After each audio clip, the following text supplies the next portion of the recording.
So why is Trump so focused on Portland? Portland is unbelievable what's going on. Portland burning to the ground. Portland, Oregon, it looks like a war zone. US President Trump has said he's directing the National Guard to the city, calling it war-ravaged. But that's not what people in Portland are saying. It's just been declared the headquarters of domestic terrorism in the United States. Constant battles going on behind me.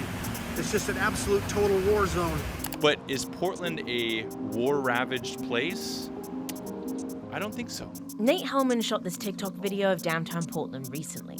I needed to see with my own eyes. I went to Pioneer Courthouse Square, went down there at that time and checked that out. And it was just very quiet, very calm. So where's this conflict Trump's talking about?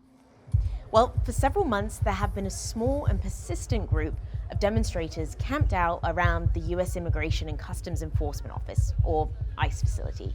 It's about 2 miles from downtown Portland. Now, while there has been some arrests made since June, these incidents have been contained in this area. And according to court documents, protests have been small in size. This is about as extreme as those demonstrations have got. The largest protest of just over 100 people was at the beginning of September. But on Tuesday, Trump made the claim again that Portland looks like a war zone, followed by explaining he had seen it on television. Well, unless they're playing false tapes, this looked like World War II. While we don't know exactly what Trump saw, Fox News did edit this 2025 protest footage with footage from the Black Lives Matter protests in 2020. Those were largely peaceful protests, but certain demonstrations involved vandalism, arson, and property damage.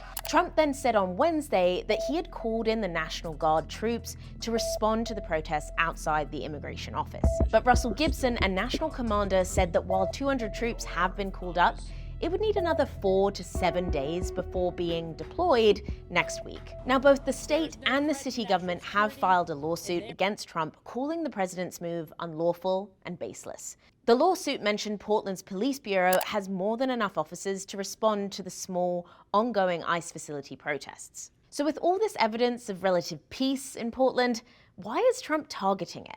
They target Portland in order to kind of hinder liberal progressive politics on a state level and on a national level. Alexander Ross is a professor at Portland State University. He's observed many previous protests and says it's the city's politics that have made it a target. And Ross says that call goes back to Portland's history. Portland was very much branded during the early 2010s as a sort of liberal utopia. A progressive place with coffee and beer. It was like an ambassador of the new progressivism under Obama. You had a sort of growth of protest movements here, then counter-protests by the right against the character of the city, or at least its branding.